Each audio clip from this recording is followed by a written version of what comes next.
Assalamualaikum warahmatullahi wabarakatuh. Alhamdulillahirabbil alamin wa bihi nasta'inu 'ala umuri waddin. Wassalatu wassalamu ala asrofil anbiya'i wal mursalin sayyidina wa maulana Muhammadin amma ba'du.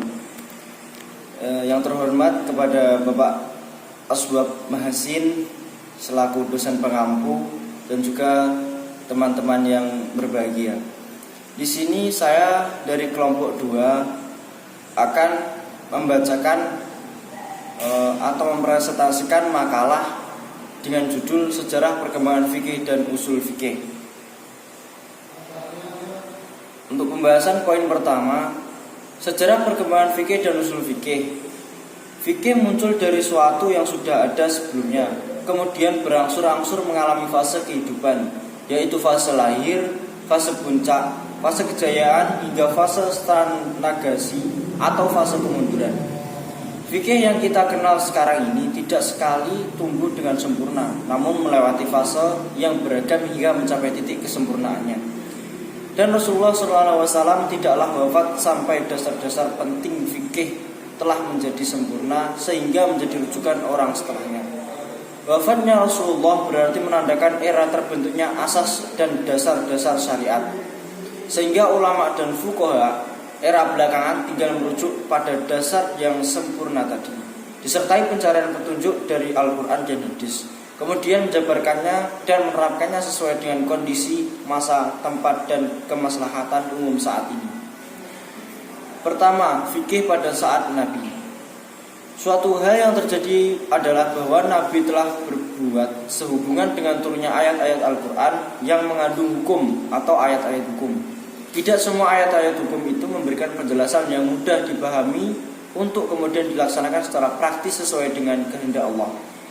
Nabi memberikan penjelasan dengan ucapan, perbuatan, pengakuannya yang kemudian disebut sunnah Nabi.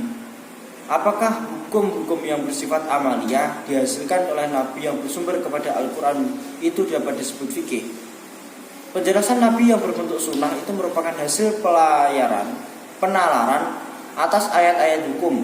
Maka apa yang dikembangkan Nabi itu dapat disebut fikih atau fikih sunnah. A. Periode Mekah 610 Masehi sampai 623 Masehi. Periode Mekah ini istilah fikih belum dikenal, tetapi banyak menekankan pada akidah Islam yang berbentuk kepercayaan pada keesaan Allah, malaikat, nabi, rasul, dan kitab-kitabnya, hari kiamat, serta qada dan qadar, sehingga nyaris tidak berbicara mengenai aturan-aturan hukum beribadah. Hal ini dikarenakan pembentukan keimanan merupakan modal yang sangat kuat dalam upaya penerimaan segala tindak laku ibadah yang akan ditawarkan saat itu untuk periode selanjutnya.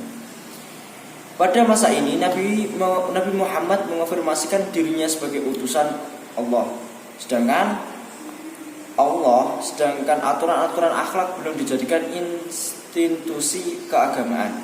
Saat ini belum ada perangkat atau aturan yang baku dalam menetapkan bentuk, waktu, serta luasnya kegiatan yang dianggap ibadah tersebut. Sementara sholat itu sendiri merupakan ibadah dari perjalanan Isra dan Mi'raj Nabi Muhammad SAW, masih merupakan refleksi tanda penghambatan makhluk kepada Sang Pencipta. Menurut Judari Baik, salat yang diperlakukan ketika di Mekah hanya terbatas pada 2 rakaat yang dilakukan pagi dan sore hari. Awalnya bukanlah suatu kewajiban, namun lama-kelamaan secara bertahap salat menjadi salah satu kewajiban yang belum menerapkan secara jelas bilangan rakaatnya.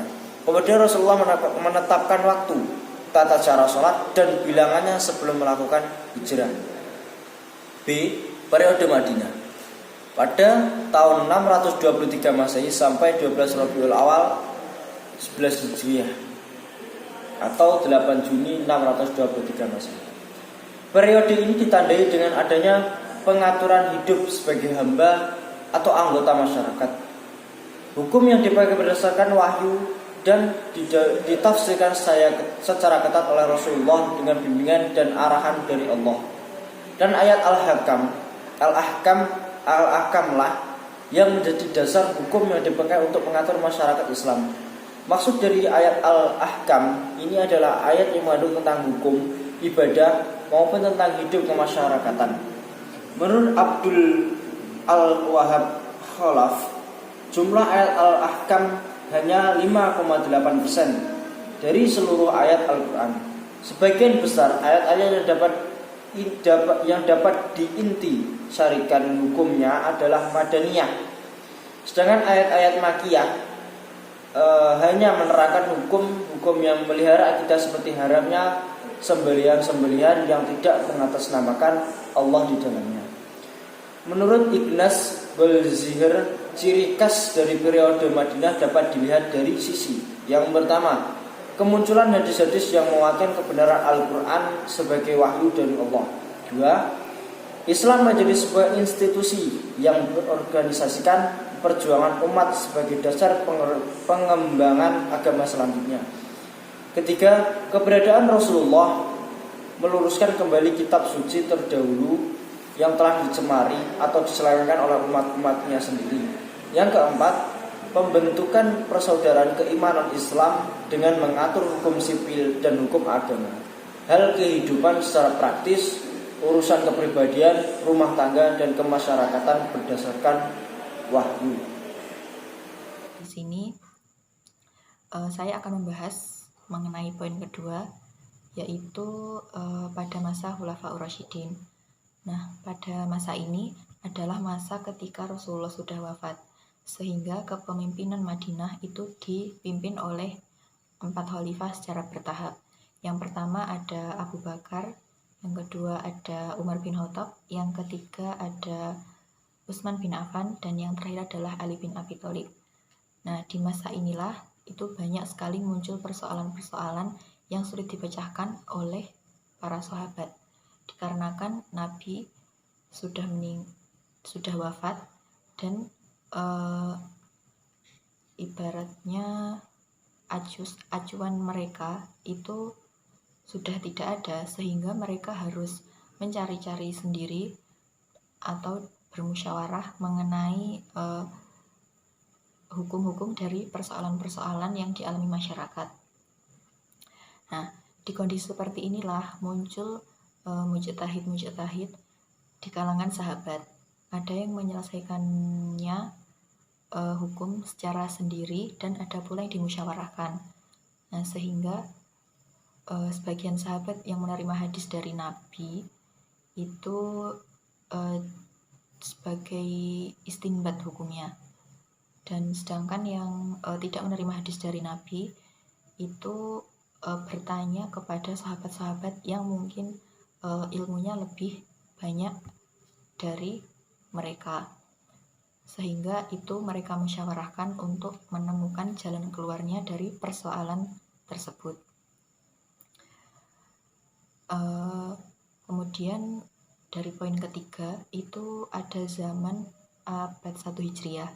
Nah, ketika pemerintahan dipegang oleh Bani Umayyah, itu sebagian sahabat pergi meninggalkan kota Madinah untuk hijrah ke kota-kota seperti Mesir, Bashrah, Syams, Kufah untuk lebih mendalami ilmu-ilmu fikih di sana, karena di kota-kota tersebut ilmu fikih berkembang sangat pesat sehingga memungkinkan untuk lebih mendalami lagi ilmu-ilmu fikih.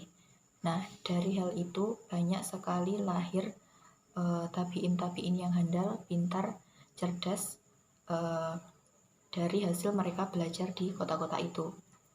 Bahkan melebihi dalam urusan fikih dan hukum Islam. Maka di zaman atau di periode ini itu fikih dipandang sebagai satu ilmu yang berdiri sendiri. Nah, perkenalkan, nama saya Nur Aryani Pratama Putri, perwakilan dari kelompok kedua yang akan mempresentasikan faktor-faktor mempengaruhi perkembangan ilmu fikih dan usul fikih. Faktor-faktor penyebab pesatnya ilmu fikih diantaranya adanya perhatian para tokoh Bani Abbas terhadap ilmuwan fikih dan fuqahanya. Yang selanjutnya itu kebebasan pendapat. Di sini tokoh Bani Abbas itu tidak membatasi gerak lingkup para ulama fikih. Yang selanjutnya pembukuan fikih dan hukum Islam.